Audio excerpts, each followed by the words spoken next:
Okay, it's the 1st of July 2020, of course, and I want to talk about Bahrain, the Kingdom of Bahrain.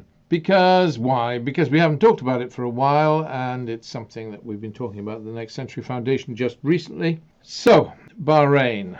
What to say about Bahrain? Thing is, it's going along quite nicely, and tensions are always there, seething under the surface. Perhaps not as bad lately as they have been. One of the reasons for that is because the eye of the international community is focused elsewhere. And why is that? Because there are issues like Islamic extremism, as for example, or COVID, or the Yemen war, or, well, there's so many of them, Iraq, Libya, Kashmir. The world is looking elsewhere than at Bahrain and its troubles. And after all, Bahrain is a tiny country. The population of Bahrainis in Bahrain is little more, I'm always reminded, than the population of, it's hard to think of a town small enough, Boston. Little more than the population of Boston, or more like the population actually of Springfield, Massachusetts. Now, given the fact that the entire Bahraini population, of course there's an expatriate population and expatriate laborers and so on, but the entire Bahraini population of the little island of Bahrain is not much more than the population of Springfield, Massachusetts. It is amazing. Tensions are so great. But, like I say, it's not as bad as it has been. Another reason it's not as bad as it has been is because of government reforms, and there have been government reforms, which is something. We're talking about a sectarian conflict, Sunni Shiite, sectarian divide then, if you prefer, because it's not really a conflict in the sense of a war. It's kind of more like a hostile standoff, a sectarian divide amongst people who all went to school with each other. The whole thing is perverse to the nth degree. But yes, there have been government reforms. And just the other day, Nabil Rajab was released. Have you ever heard Nabil Rajab talk? He can shout. He gets very impassioned and almost to, I'm sorry, Nabil, but you probably don't remember me, but I remember you. You are emotional, but you've been released. He's been released by the government. Others remain in jail. Too many of them, actually, to be honest. The Bahrain opposition, such as it is, it exists. It exists very much so, and the main opposition party is, of course, Wafaq, that is. They have one eye on the U.S. elections. Will it be Trump? Will it be Biden? Well, we've all got one eye on the U.S. elections, haven't we? Ostensibly, it's going to be Donald Trump's swan song now. He's on his way out, ostensibly. But Joe Biden, it's down to Joe Biden to lose the election, not Donald Trump to win it. Donald Trump cannot win the U.S. general election, or whatever you like to call it, in November, given the present situation, unless Biden throws it out the window, which he's quite capable of doing, of course, because I'm cracking on. Who cares where you're getting older? But Biden is slightly losing his marbles. You sometimes think he can do a good job, but sometimes he doesn't seem to know what time of day it is. Trump can't win, but Biden can lose. That's a possibility. Anyway, the opposition have one eye on the U.S. elections and one eye on the Bahrain elections, of course. Well, when I say the opposition have one eye on the U.S. elections, the opposition and the government in Bahrain have one eye on the U.S. elections because it will affect their future. Biden ostensibly is very kind of anti-dictator, isn't he? Not that Bahrain is a dictatorship per se, it's a kingdom, but Biden is awfully pro-democracy, embarrassingly so. Very old-fashioned American view. And why not? We're not objecting to that. The opposition, you could say, are anti-democracy. They won't stand. They didn't stand in the last election. They won't stand in the 2022 election, which will be the next one because the last one is 2018. November 2022 is ostensibly the date of the next general election in Bahrain. Of course, it's gerrymandered. But for goodness sake, stand! And then they'll say, oh, but the government won't let us stand. They've made outlawed political parties. Yes, they have. Yes, you're right. Yes, that's an excuse. Oh, come on. Then there's this thing in the background going on, a national dialogue. It's held up ostensibly because the the Shiite community are not cooperating. But the Shiite community are ready to cooperate now. They're willing to see Sunni participation in the national dialogue.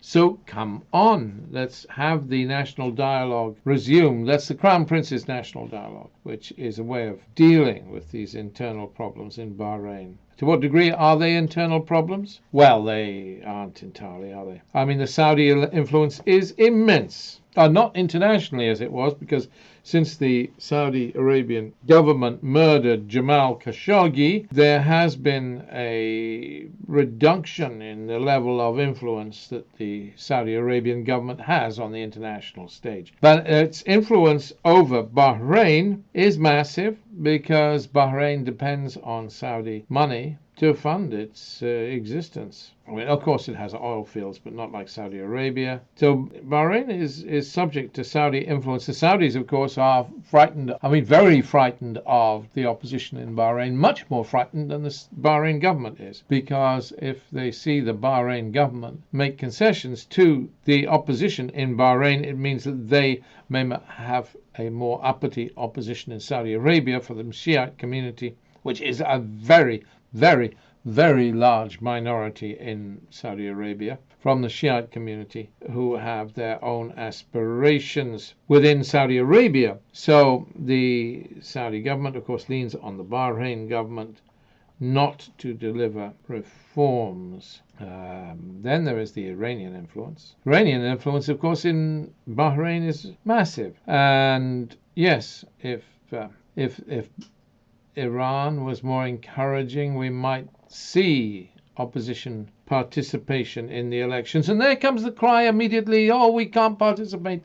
The Bahrain government won't let us. Come on. If you say you will participate, then the Bahrain government is on the spot. If you say you will participate. It's, of course, a very difficult situation in so many ways. The Bahrain government uses the stripping of nationalities to punish uppity citizens. They get that from the British every time you say, oh, you shouldn't do that. It is immoral. They say, but the British do it. Our great ones, the British, who used to be our colonial masters, the British do it. Now, today, we do it. So why can't we do it? And yes, you can argue with them? No, you can't. The British do it. The British are a blooming disgrace. British government is disgraceful with its use of the withdrawal of nationality as a weapon. It's completely pointless, and it just sets an atrocious example to the international community. But the Bahrain religious leader,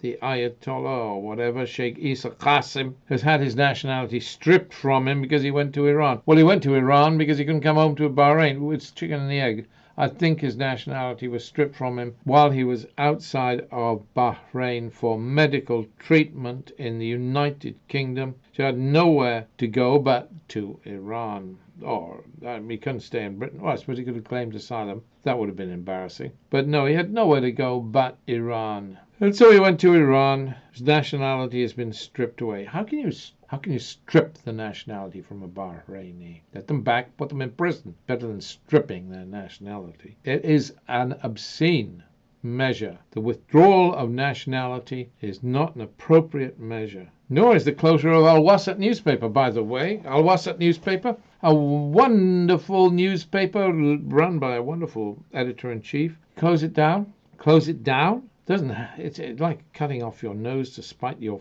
face. Al-Wasat newspaper was a credit to the Kingdom of Bahrain, because the Kingdom of Bahrain, uniquely in all the Arabian Gulf, had an opposition newspaper. Of course, it was pretty tame, but nonetheless, it had an opposition newspaper, and now you've closed it. You closed it a couple of years ago. Open it up again. What does it cost you? Nothing. And yet, symbolically, it means a lot in the eyes of the international community.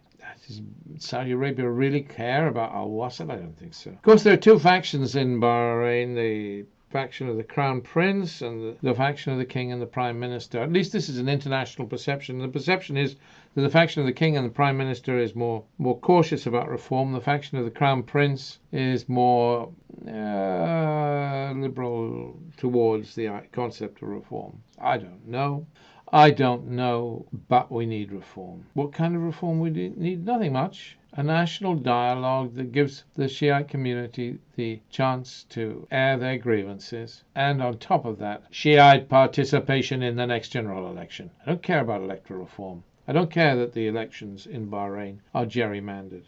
It's a credit to Bahrain that they have elections, that they even have elections. But we need Shiite participation. We need a national dialogue. The Shiites need to grow up and participate, and the Bahrain government needs to encourage them to do so. And then we'll have the whole international community can look up to and respect. I mean, Bahrain, with a population the size of Springfield, Massachusetts, or Bristol in the United Kingdom, I'll give you a British example, Bahrain should be at war with itself when there are much bigger issues on facing the world than Bahrain. And it's time for Bahrain to get its act together and wake up, because the world needs to move on. We have other worries, is my thought. Gosh, I can pontificate. It's easy, isn't it, for me to sit here and say these things. Here and be self-righteous. Take this, what's the biblical phrase? Take the plank out of your own eye before you take the splinter out of somebody else's. It's easy for me to say these things. Britain and America have major problems with Black Lives Matter, with COVID, and all the rest. But still, come on, Bahrain. You can do it. Elections in 2022, a new beginning. Why not a new beginning for the Kingdom of Bahrain? God bless you all. Thank you.